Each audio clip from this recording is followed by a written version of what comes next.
एक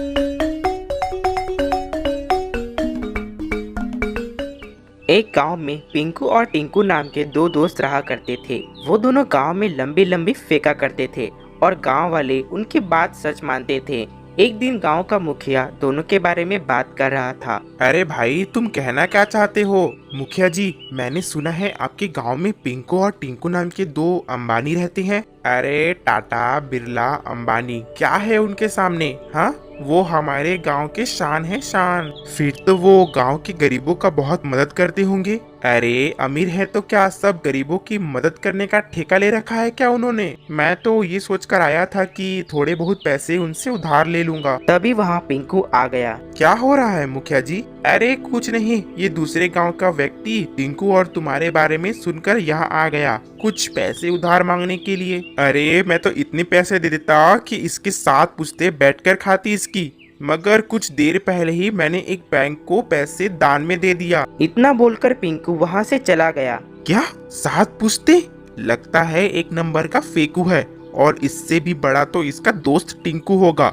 इस गांव के सारे तो मुझे मूर्ख ही लगते हैं। मुझे यहाँ से चलना चाहिए। वो व्यक्ति वहाँ से चला गया और पिंकू समोसे की दुकान में आ गया, जहाँ पर टिंकू पहले से ही बैठकर समोसे खा रहा था। अरे और सुनाओ पिंकू भैया, बहुत दिनों के बाद दर्शन हुए हैं आपके। क्या गांव से बाहर गए हुए थे? अब तुम्हें क्या बताए टिंकू भैया। हाँ, 2 दिन पहले मेरी पत्नी अलमारी की सफाई कर रही थी तो अलमारी से कुछ कागजात नीचे गिरे। तब मुझे याद आया कि शहर में मेरी 200 बीघा जमीन पड़ी हुई है, तो सोचा क्यों ना उसे बेचकर कुछ पैसे ही बना लूं। तो क्या आपको याद ही नहीं था कि आपके शहर में इतनी बड़ी जमीन पड़ी हुई है? हाँ टिंकू भैया, अब मेरे पिताजी और दादाजी जो हैं, इतनी ढेर सारी जायदाद मेरे नाम करके गए हैं। अरे कहाँ तक याद रखूं? हाँ, सच तो ये है, मुझे याद ही नहीं था टिंकू भैया। शहर में तो 200 बीघा जमीन तो काफी महंगी होगी भैया, जहाँ तक मेरा ख्याल है। फिर तो आपके बैंक अकाउंट में करोड़ रुपए आ गए होंगे। अरे टिंकू भैया, पूरे 20 करोड़ में सौदा हुआ था, तो जाहिर सी बात है मेरे पैसे मेरे ही अकाउंट में आए होंगे भैया। तब तो आज के समोसे के पैसे तुम ही दोगे टिंकू भैया। इतने करोड़ रुपए में से 20 रुपए के समोसे तो खिला ही सकते हो ना। टिंकू की बात सुनकर पिंकू चौंक गया, जो कि लंबी लंबी फेंक रहा था। टिंकू भैया, मैं तो तुम्हें 50 रुपए के समोसे, कचौड़ी सब कुछ खिला देता, मगर क्या करूं, वो 20 करोड़ रुपए मैंने दान कर दिए। क्या 20 करोड़ रुपए दान कर दिए? अरे भाई, लोगों को 100, 200, 500 रुपए दान करते हैं, वो सब छोड़ो। अब क्या है तुम्हारे पास? अब क्या बताओ टिंकू भैया, मैंने अपने दोस्त बिल्डर को अपनी जमीन बेची थी। उसकी पत्नी को अमेरिका में एक घर पसंद आ गया था। उस घर की कीमत 20 करोड़ के आसपास की थी, तो वो पैसे मैंने उसे ही दान कर दिए। पिछले महीने मैंने तुमसे 1 करोड़ रुपए उधार मांगे थे, तो मुझे नहीं दे सकते थे। मैं तुम्हें पैसे उधार क्यों दूं? मेरी मर्जी, मैं नहीं देता। अरे कैसे नहीं दोगे? पैसे तो मैं तुमसे निकाल ही लूंगा। टिंकू की बात सुनकर पिंकू बहुत गुस्सा हो जाता है और दोनों में बुरी तरह से हाथापाई होने लगी। फिर वो दोनों लड़ झगड़ कर वहाँ से चले गए।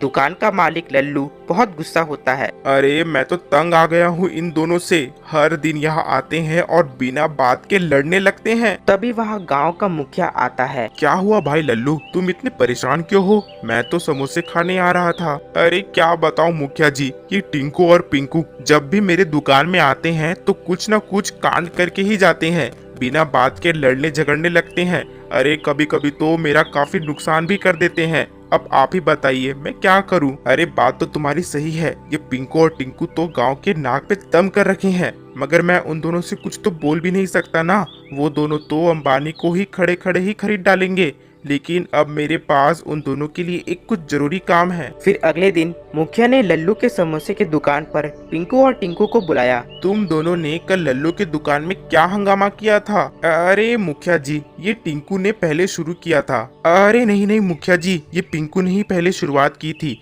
और बेफिजूल की बात भी कर रहा था, और वैसे भी गलती पिंकू की ही थी, मेरी कोई गलती नहीं थी मुखिया जी। ये मुझे ही फंसा रहा है। देखो, मैं जानता हूँ कि तुम दोनों बहुत धनवान हो, इसलिए मैं तुम दोनों को कुछ नहीं कहता हूँ, और मैं ये भी जानता हूँ कि तुम दोनों धनवान होने के साथ साथ बहुत बहादुर भी हो, क्योंकि पिछली बार तुम दोनों ने बताया था कि तुम दोनों ने एक शेर का मुकाबला किया था। हाँ हाँ मुखिया जी, ये बात सही है। हाँ हाँ, हम दोनों ने उस शेर को बहुत मजा चखाया था। मैं जानता हूँ कि तुम दोनों बहुत बहादुर हो। अब मेरी बात ध्यान से सुनो। कल रात मेरे घर पड़ोसी गांव से मेरा रिश्तेदार आया था, जो रास्ता भटककर उस खतरनाक जंगल की तरफ चला गया है। और तुम तो जानते हो कि उस जंगल में जो गया वो आज तक वापस लौटकर नहीं आया। मैंने सभी गांव वालों से मदद मांगा, मगर किसी ने मेरा मदद नहीं किया। इसलिए अब तुम दोनों को मेरे रिश्तेदार को ढूंढने जाने उस जंगल में जाना होगा। मुखिया की बात सुनकर दोनों पिंकू और टिंकू पूरी तरह से डर गए। क्या हुआ, तुम दोनों चुप क्यों हो गए? हाँ मुखिया जी, मैं तैयार हूँ।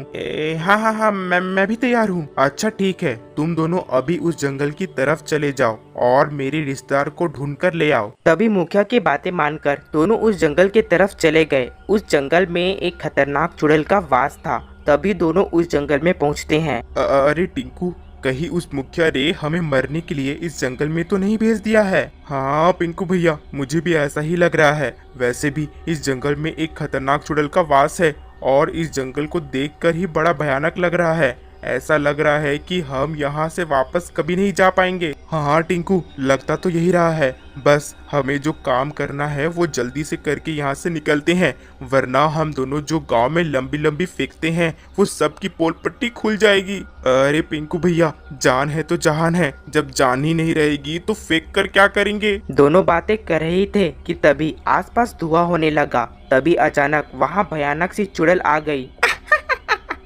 क्या तुम दोनों को पता नहीं है कि इस जंगल में मेरा राज है और जो भी इस जंगल में आता है वो कभी वापस नहीं जाता। हमें पता है। पता होने के बावजूद भी यहाँ चले आए। वो हम यहाँ रिश्तेदार के मुखिया मेरा मतलब मुखिया के रिश्तेदार को ढूंढने आए हैं। अरे चुप, क्या बकवास कर रहा है? इस जंगल के नाम सुनते ही लोगों के पसीने छूट जाते हैं। पर तुम दोनों तो बहुत बहादुर हो और मुझे बहादुर लोग बिल्कुल भी पसंद नहीं है। अब तुम दोनों सीधे मेरे पेट में जाओगे। हमें माफ कर दो चुड़ैल दीदी, हम कोई बहादुर नहीं है। टिंकू सही कह रहा है। दरअसल हम दोनों गांव में लंबी लंबी फेंकते हैं ना। फेंकते रहते हो? क्या फेंकते रहते हो? मुझे पागल मत बनाओ। अब तुम दोनों मेरे दावत बनोगे, दावत। पिंकू और टिंकू के डर के मारे हालत खराब हो रहे थे कि तभी ही उन दोनों को किसी व्यक्ति की आवाज आई। तुम दोनों जल्दी से पीछे हट जाओ। तभी टिंकू और पिंकू पीछे पलटकर देखते हैं। वहाँ एक व्यक्ति खड़ा हुआ होता है जिसके हाथ में एक ताबीज था। तभी वो व्यक्ति सीधा उस चुड़ैल के सामने आ गया। मैं गांव के मुखिया का रिश्तेदार हूँ। अरे चुड़ैल, अब तू मुझे या इन दोनों के ऊपर हमला करके तो देख। पहले तो मैं सोच रही थी कि इन दोनों को खाकर मार डालूंगी, लेकिन अब तू आ गया है तो पहले तुझे ही मार कर खा जाऊंगी। इतना बोलकर जब चुड़ैल उसके ऊपर झपटती तब उस ताबीज से एक तेज रोशनी निकलने लगी। चुड़ैल चीखती हुई पीछे की तरफ हट गई। अरे दूर करो इसे, क्या है ये मंत्र से बनी ताबीज है। अभी तो मैं यहाँ से जाती हूँ, मगर याद रखना मैं एक दिन तुझे मारने वापस आऊंगी। तभी वो चुड़ैल वहाँ से गायब हो जाती है और तभी वो व्यक्ति जैसे ही पीछे पलटा उसने देखा कि टिंकू और पिंकू दोनों बेहोश पड़े हैं। अरे ये दोनों तो बेहोश हो गए। अब मैं इन दोनों को कैसे गांव ले जाऊंगा? लेकिन इन्हें कैसे भी करके गांव ले जाना ही पड़ेगा, वरना इन दोनों को वो चुड़ैल मार डालेगी। तभी रिश्तेदार जैसे तैसे करके उन दोनों को गांव ले आता है और वो गांव वाले उन दोनों का ऐसा हालत देख डर जाते हैं। अरे मंगलू, ये टिंकू और पिंकू का ऐसा हाल कैसे हुआ? इन दोनों को क्या हुआ है?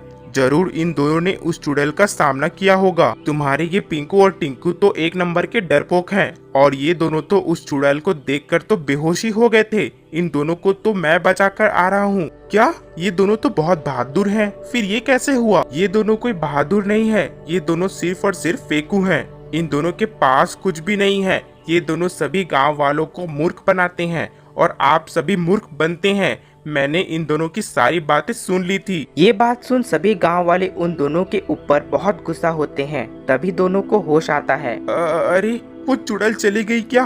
हम बच गए क्या? हाँ टिंकू, लगता है हम दोनों बच गए हैं। बाप रे, वो चुड़ैल कितनी भयानक थी। तभी सभी गांव वालों को उस बंगलू के बातों में विश्वास हो जाता है और सभी टिंकू और पिंकू के ऊपर हंसने लगते हैं। आपको हमारी यह कहानी कैसी लगी कमेंट कर जरूर बताएं और ऐसी ही मज़ेदार कहानी देखने के लिए हमारे YouTube channel dream Hindi Toons को सब्सक्राइब करें, लाइक करें और शेयर करें। मिलते हैं आपको अगली कहानी के साथ, तब तक के लिए धन्यवाद।